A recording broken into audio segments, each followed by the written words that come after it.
one of the other things I really want to tap into is what you're doing with your YouTube channel and how you're using that to promote your business.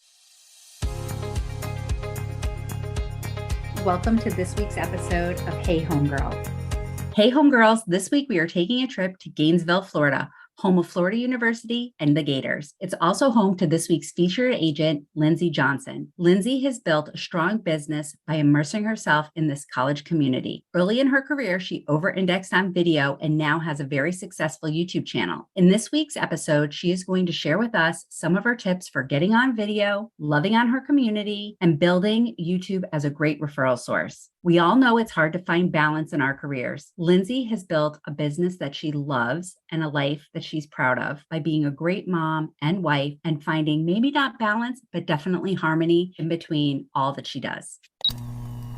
Hello, everybody. Welcome to today's episode. We are with the amazing Lindsey Johnson from Gainesville, Florida. Thank you so much for being with us. It's my pleasure. I'm just super excited to be here. So we had a few minutes to chat beforehand, and it was great to just catch up. We haven't really seen each other since, I think, Vegas. Yeah.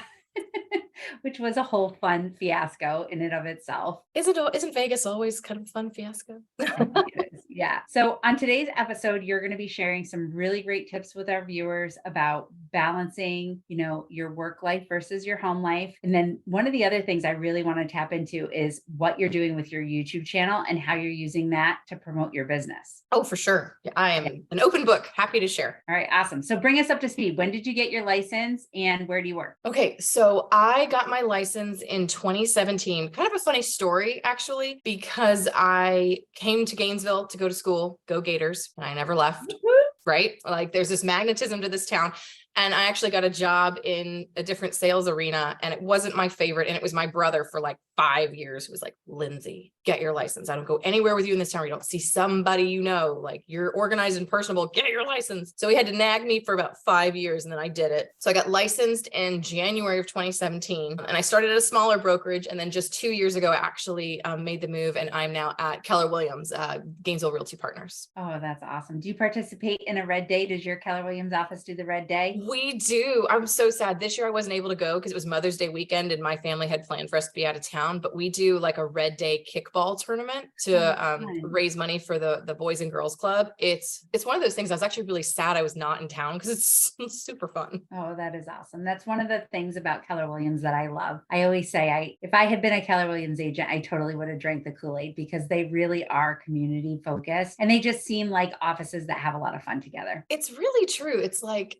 everybody can be successful and be open-minded and share with each other, and a rising tide lifts all boats. Like you can go to any agent, whether they're brand new or they've been there for 30 years, and they'll be like, oh, you want my listing presentation? Here it is. Oh, here's how I would say this. Oh, here's what I do. Like it's so open and everybody's so encouraging. And that was always my thing. Having been in sales since I graduated college in one way or another, it's like, I don't need to live my life feeling like I got to watch my back, Yes. and you can do this business and do it well and not be a backstabber. And so I'm all here for that. Oh, I love that because there really is enough room at the top for all of us that really want to work intentionally, I think. Oh, without question. And I think that is the rub, right? Is I think there's like a misconception of our industry, like go buy a white BMW and look at fancy houses and make a ton of money. It's like, it is much harder than that. But for those who want to put in the work, you're going to see success. It just takes time and consistency. Yeah. And consistency is something that you've been really good at. So when you got started in the industry, you already had a pretty good base of people in your community that knew who you were. Yes, that really helped with my success because I came to Gainesville in 2004 and I got licensed in 2017. So I had many, many, many, many, many years of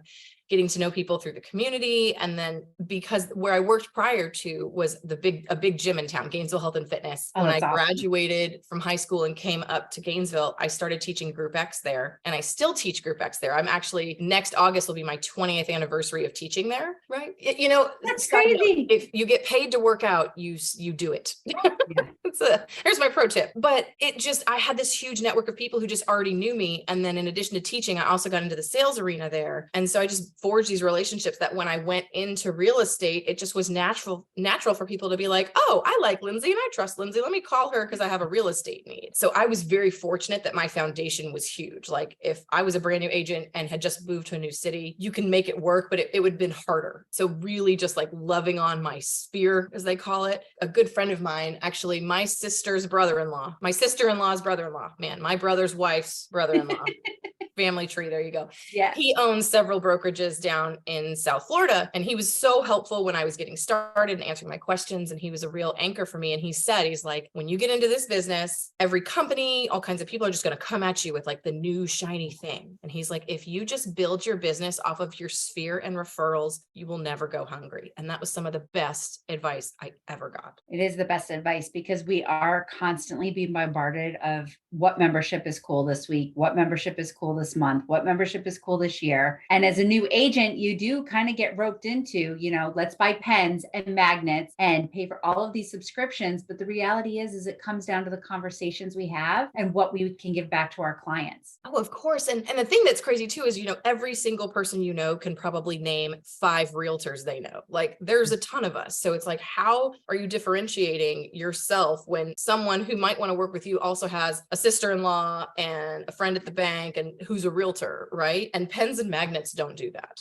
No. And if someone has those pens and magnets, I want to know what they are because I'll order them tomorrow. So one of the things that I'm most impressed with your business is you go on your social media and you have infused so much knowledge about real estate, but you've also infused so much about your local community. And you can just tell from looking at your page that you are the local expert, hyper local expert of Gainesville. So the best breweries, the best bakeries, all of the park and all of the special things about your area. So how did you decide or how did you get started in implementing those things into your social media strategies? Great question. I got really into video in probably like 2020. We're all stuck in our houses, so might as well pull out a camera. And it was something actually through, professional coaching where they were just constantly talking about like, do video. And I thought, well, why not? And for me, it is true. I love Gainesville. Otherwise I would have graduated and I would have left. I love this town so much.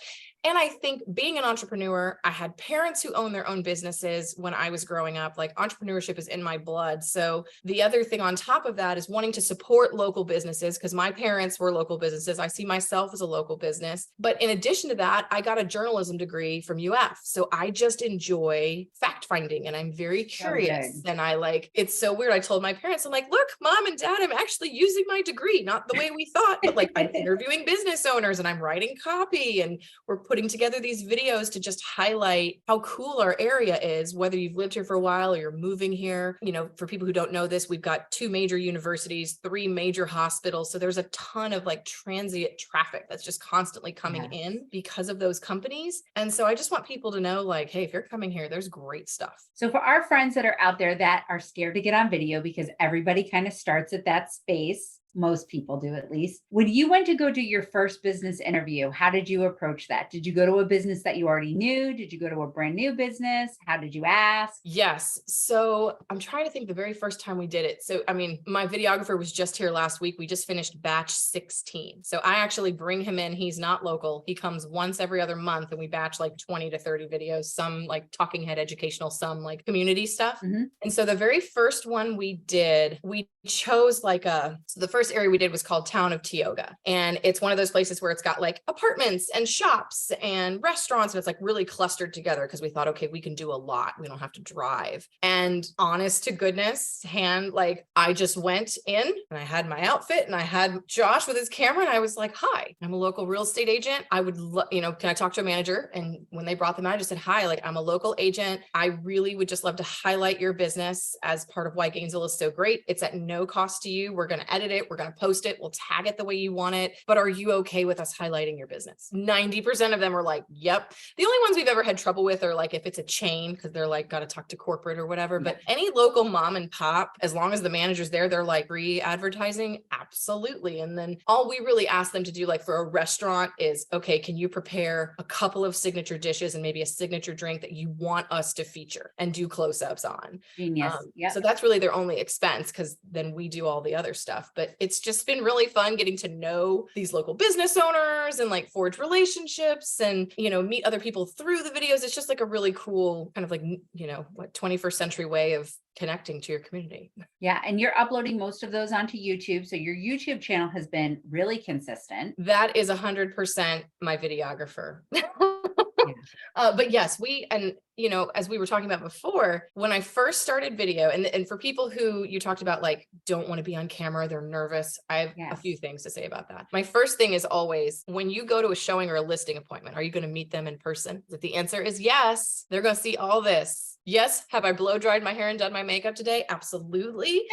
But I have gray hair. I have wrinkles, you know, it's who I am, and they're going to see that. So put it out there. Who cares? And yes, you're going to have some people on the internet who are less than kind, but it says way more about them than you. But every customer you deal with is going to see you in person, or the majority of them will. And it's so much better for them to know what to expect. Like, I can't tell you how many people from my videos, I never had an idea it would become this thing, but I'm getting calls every week. Hey, we're moving to Gainesville. I love your videos. Can you be our realtor? Like, there's no appointment. There's no, hey, we're trying to figure out who to use. It's no, we want you. When can we talk? Because you've really become you show off your authentic self in your videos. Like, it is all you. I try. I think that people see that, and they also see how much you care about your community, you know? I like to think so, because I really do love this town. It's such a cool, I think because of the universities, there's kind of like a lot more going on, but it still has the small town community feel, but it does come through. And I think so many people now like to do their research kind of from a screen, a phone, a tablet, a computer, before they ever make a call. So by being out there, honestly, actually, some of my most popular videos as of late have been blooper reels that we put together from all the footage we've had. Those have been really fun, because that is unequivocally me. But I love that, because someone who sees a video of mine and thinks I can't stand her is not going to call me. And that is 100% okay. Yeah. Because if we're not going to gel, that is going to be an uphill climb for both of us for that transaction. So I would so much rather have people who feel like they can approach me and like my vibe, or whatever you would call it. I have the best customers in the world now. You know, we all just get along, and it's so wonderful. And I think video has a lot to do with that, because I'm an open book. They already know what they're getting by the time they get to me. Thank you for listening to today's episode. We're not quite finished yet, but as the homegirl of your hometown, I would love to pass the mic to you so that you can share your story and some of your secrets with the homegirl community. To apply, please go to howtobeahomegirl.com in the show notes.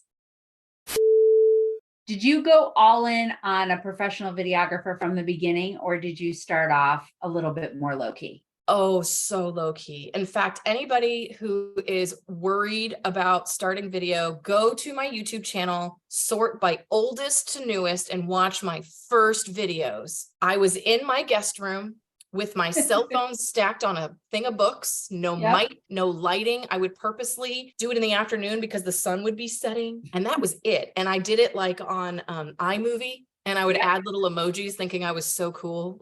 But just start, because I started and people liked them, and then they got better. And then because my business was growing, I had the budget to bring in a videographer with the lighting and the editors. And now they make me look really good, but it doesn't have to start there. And I think so many people just see the finished product. You know, I've been doing this for 3 years, and they see year 3. Go back to the beginning and see where I started. And it's going to make you feel great, because now they have these things called ring lights that you can get for like $20 on Amazon. I mean, my first videos, they were rough. At one point, I literally took a lampshade off because it was nighttime, and my husband held it with the bare bulb over me. Oh, that's right there. So I I mean, will you just- definitely, I'll put your YouTube channel in the show notes so that everybody can have it. And there'll be a link for it in our YouTube channel videos also for everybody. Perfect. And you know, rip off and duplicate. And that's the beauty of it, right? It's like put your own spin on something, but do not feel ashamed of like, oh my gosh, I don't like the way I look or this or that. It's like just get out there because people are going to want you for you. And you are the expert in your community. So the fact that you can show that to people through video, I think has just helped you, number one, gain the amount of followers you have on YouTube, but it's also helped people, like you said, from all over the world be able to find you if they want a great resource to move to Gainesville, Florida. Yeah.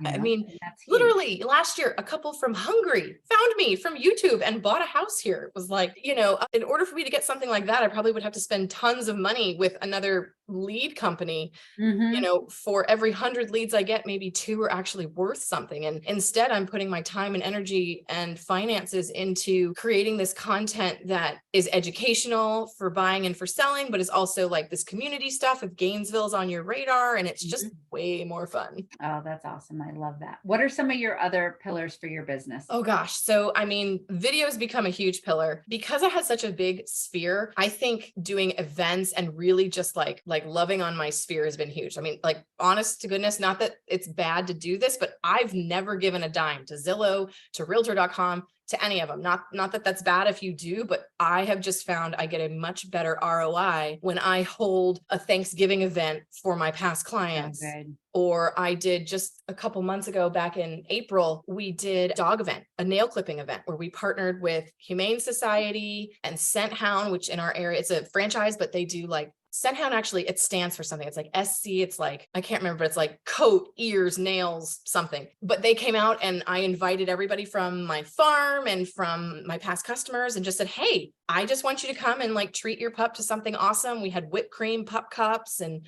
a raffle, and it was so fun. And What a fun idea. I highly recommend it. It was so great. Like all these little dogs were coming. And I mean, it was just like this magical event because all the dogs all got along with each other. We had steady traffic the whole time. Girl, One of you my are lucky. favorites is a neighbor pulled up on their bike and their dog was in a backpack. And it's like a cat backpack that has like those like astronaut looking, but it's for their dog. They're like, he hates to be left at home. So he just rides in this little backpack and just big smile on his face. But it was fun because we were able, I was able to do a donation for Humane Society. So we're giving back locally, but it's just, again, making connections with people, knowing that I'm just a real person. I'm a mom, I'm a wife, I'm a realtor, I'm a Group X instructor, but I'm just me and I just want to be relatable. And I have a knowledge of real estate that I'm happy to guide people through if that's what they need. So speaking of that, you're wearing a lot of hats. How do you keep all of that balance? You know, my word of the year has been harmony because there is no balance because that would require things to be 50-50.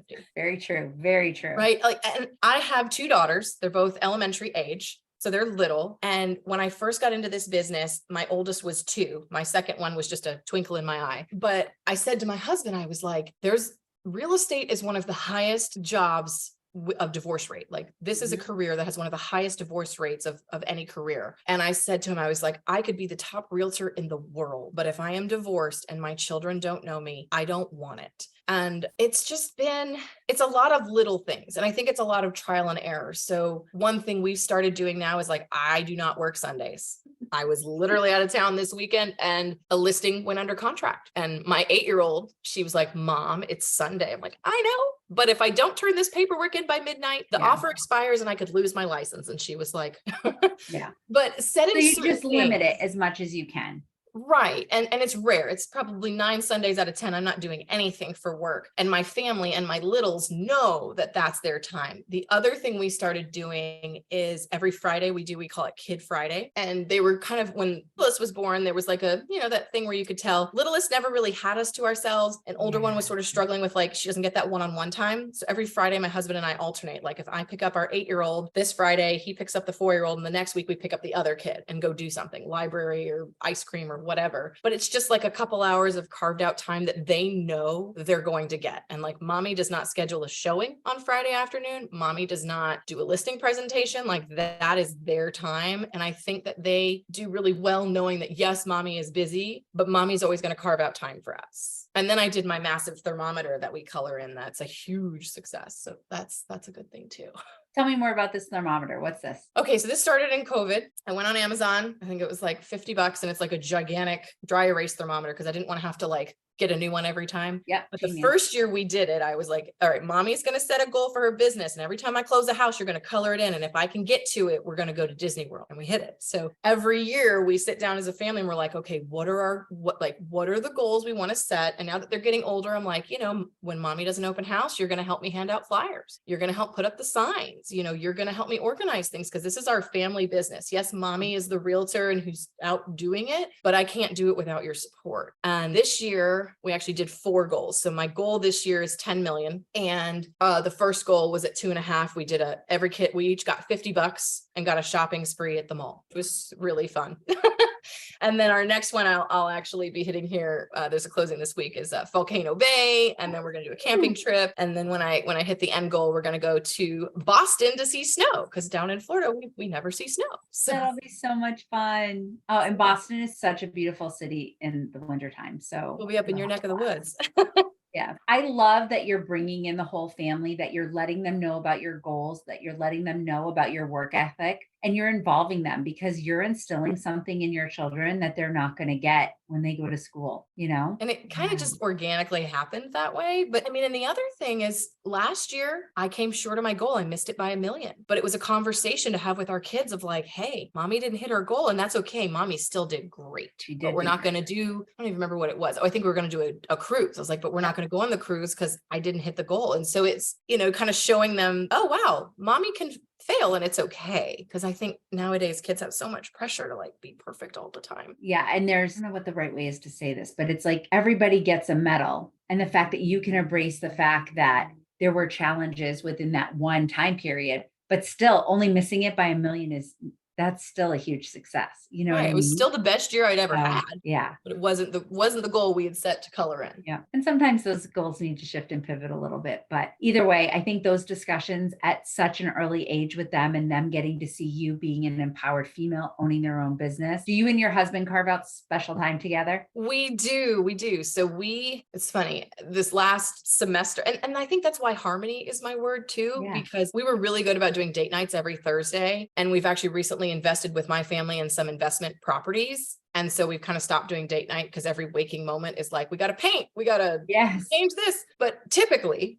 we do a date night at least 3 times a month on Thursday nights. And the other thing that we do is, and I asked my husband if I could share this, but we actually schedule therapy every single quarter and we treat it like an oil change. Yeah. And we've done that for years, just like it is on the calendar. It is a standing thing, whether things are good, bad, or ugly, like we're going. And if things are ugly, we might go more than once a quarter, but it's always there. Cause I just think like that set of communication. So that's something we've implemented. And then the other thing is every Tuesday, we're like, man, we got to look at this woman's calendar. But every Tuesday on my calendar at 9 p.m., it says SOTU, State of the Union with a heart. And he and I just sit down and we're like, rate our relationship on a scale of 1 to 10 and tell me why. Like if it's a 5, why is it a 5? If it's a 9, if it's a 2, and that constant weekly communication is helpful because it just like lays everything out, and every week too. Now, do we do it every week?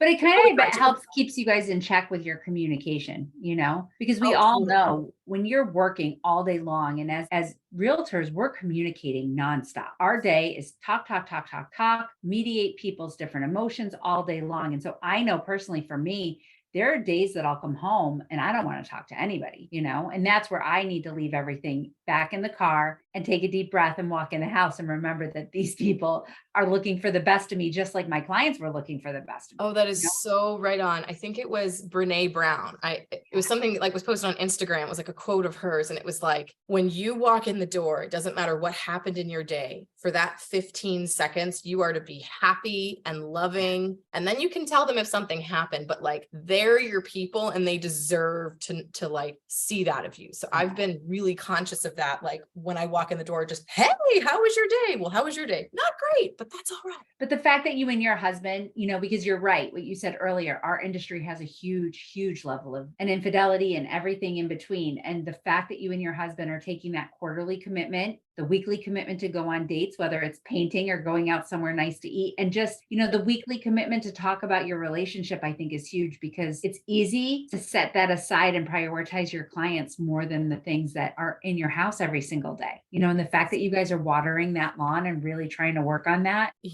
huge. And it is so easy, especially, and I think we implemented a lot of these little, like, this didn't all just happen overnight. Like one system got implemented and then another. And now I look at my week and I'm like, wow, look at all this stuff. And one of it was, I love Elizabeth Hartke. I don't know if you've ever heard of her, the Luminary Leadership. And Yes. she had talked about that on one of her podcasts where she said, I think she was talking to a mentor and said, oh, like this is my family. And he's like, all right, pull out your calendar. Where is your family on? Yeah. And she was relaying that story. And I thought, that is so true. I am doing all of this for them, but where are they? So then that's when we did, for Carter and I, date nights and SOTU, and then for the kids, Kid Friday and Sundays, and just really coming up with time that was carved out that they're just on that calendar every single week. It is immovable. Like it's there and that's it.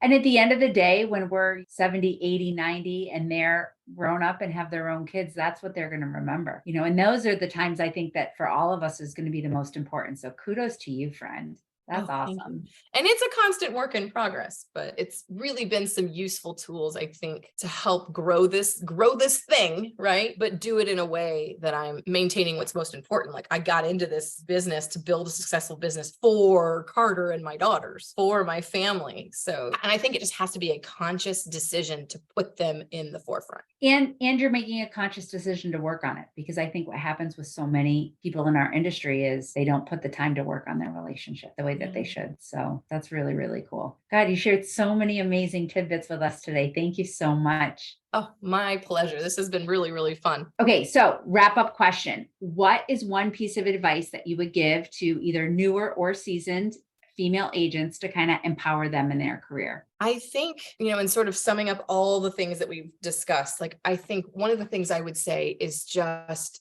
being authentic, because that is always going to serve you. It's a lot less to try to remember than if you're trying to fake something you're not. But truly being authentic is going to build the relationships and the business that you truly want. And the other thing being, start with the people who already like you. For those people who are new, those are your best first customers, because they already like you and they know that you're new and they are on this journey with you. Like if they put their hand up and say, I want you to be my realtor, they've volunteered to say, I want to be part of this learning curve. So just lean on the people you know. So many agents, I think, are afraid and would rather work with a stranger in case they screw it up, but just find the people who know you, love you, like you, trust you. And that's how you build your business, and do a good job for them. And then they're going to tell their people, and it just spider webs. Yes. So good. Thank you again. I loved this. It was really amazing to share space and time with you today. Same, Sarah. This was awesome. Thank you so much. Thank you. Bye.